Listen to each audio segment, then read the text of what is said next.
መንግስቲ አገልግሎት ለዓለዋይ ደረጃ ትምህርቲ ንምስፋሕ ከገብሮ ብዝጸንሐ ወፍሪ ዝተመስረተ ኮሌጃት ኣብ ዘቕንያት እዚ ኣብ ምምራቕ ተጸሚዱ መቕናዩ ይፍለጥ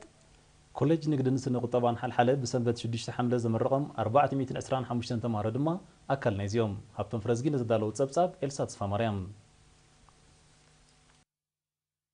ኣብ ሓልሓለ ተደኪኑ ዝርከብ ኮሌጅ ንግድን ስነ ቁጠባን ብዓውድታት ኣተሓሕዛ ሓሳብ ምሕደራ ዋኒን ፋይናንስ ማርኬቲንግ ህዝባዊ ምሕደራ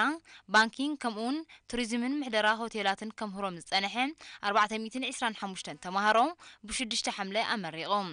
እቶም 400 ደቂ ኣንስትዮ ዝርከቦም ተማሃሮ 178 ብዲግሪ 247 ድማ ብዲፕሎማዮም ተመሪቖም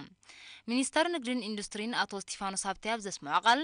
ኣብዚ መዋዕል እዚ ትምህርቲ ደረኺ ኩልንትና ምዕባለ ከም ዝኾነ ብምጥቃስ ብዘይ ዝጋነን ትሕዝቶ ባህርያዊ ሃብትን ሰፊሕ ለምዒ መሬትን ደርማስ ምዕባለ ዘመዝገባ ሃገራት ጭቡጥ ኣብነት ናይ ኣገዳስነት ትምህርቲ ከም ዝኾነ ገሊጹ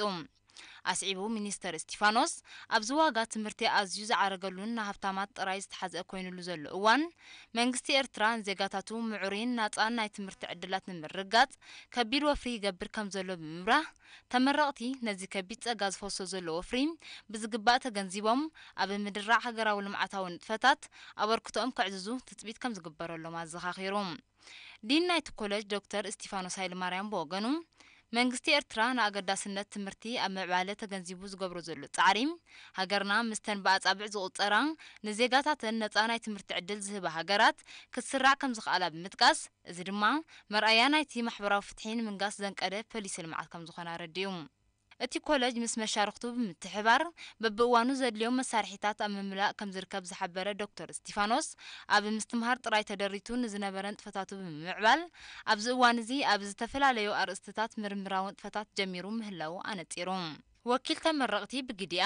ንስተገብረሎም ገዚፍ ወፍሪ ብትጋትን ተወፋይነትን ኣብ መደባት ሃገራዊ ልምዓት ብዝገብርዎ ኣበርክቶ ሞሳ ከም ዝኸፍልሉ ኣረጋጊጻ